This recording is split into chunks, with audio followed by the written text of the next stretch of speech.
In this episode, everybody is still blatantly copying everybody. That sounds like the previous episode, right? Well, okay, there's also transphobia.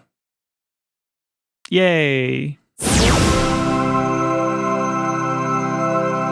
Hi, I'm Jan, and I make stuff on the internet. Oh, you make stuff on the internet as well? Well, buckle up. I follow social media companies, so you don't have to. So, remember how Twitter wants to compete with Clubhouse? Well, they're not the only ones. Spotify wants to become Clubhouse as well. They've acquired Betty Labs, the creators of Locker Room. Oh boy, I remember the smell, and I don't remember it fondly. So, even though it sounds like a niche gay adult website, I should know because I'm gay and adult and pretty niche, Locker Room is actually a live chat app for sports. Clubhouse for sports. Spotify says that creators and fans have been asking for live formats on Spotify, and that soon they'll make them available to hundreds of millions of listeners and millions of creators on the platform. Will it only be about sports? Well, no. Spotify also announced music and cultural programming. Locker Room will stay live in the App Store, but at one point it's gonna get a new name and a new branding, and also it'll arrive to Android as well, eventually.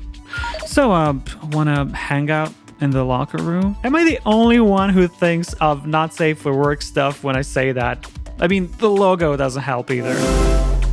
Substack, the newsletter platform, had a bit of drama last month. The word got out that they were giving advances to certain writers to lure them onto their platform, which is fine, like it's a good promotional tactic. So you're a somewhat known writer with an audience, and Substack gives you some money in advance so you can start writing your newsletter regularly. That's fine. They also get to keep the most of whatever you make from your paying subscribers during the first year. That's also fine. However, by doing this, Substack becomes a publisher. Who gets any money up front is an editorial decision, and that's where problems began.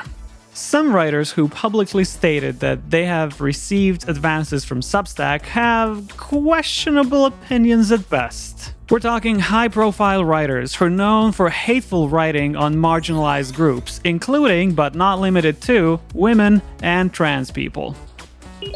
Of course, many writers decided to leave the platform, and Substack released a very bad statement. They basically said that they gave advances to more than 30 writers, and that basically not all of them are like this, and they're women, and they are people of color. But we don't know that. The problem is there's literally no way to check that because they're keeping the list of writers a secret. Oh, we don't just give money to the bad guys, we give money to everybody. We want names. Substack. With the new version of iOS, Apple's podcast app will stop using the word subscribe. Instead, we'll be following podcasts. Apple argued that the word subscribe means we're paying for something while podcasts are usually free, which makes sense in a way. If you subscribe to a newspaper, that means you're paying it in advance. If you subscribe to Netflix, that means you're paying for it.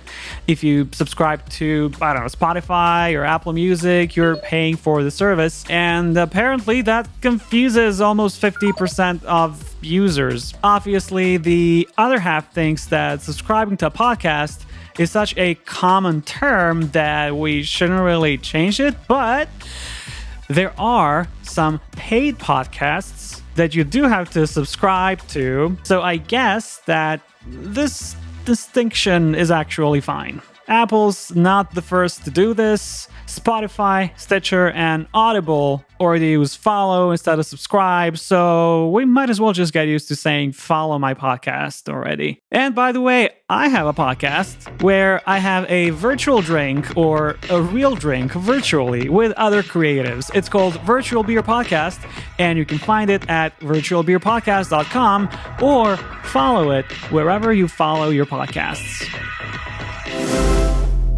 Unsplash, the probably most famous website with free stock photography, is now owned by Getty Images. Is this a case of cannibalizing your competition, especially if it's free?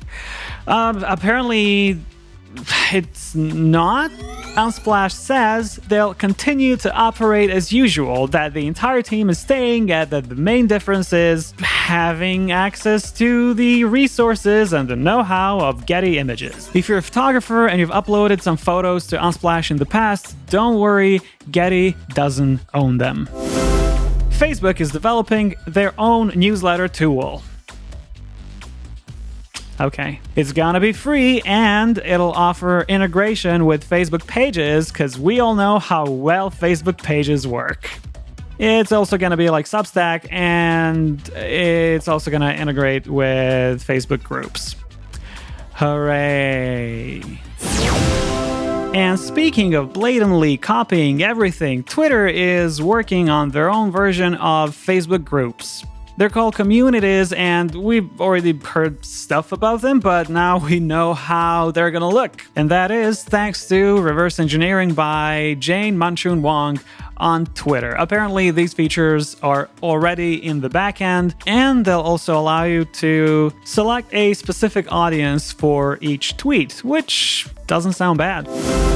YouTube is testing the removal of dislike counts on videos. So, not the dislike button, just the numbers. Creators will still see how many dislikes their videos have, but these numbers won't be public anymore. Allegedly, this is to protect the mental well-being of the creators and discourage organized dislike campaigns. However, some creators say that nobody actually asked for this feature and that there's many other features that they would like to get from YouTube instead.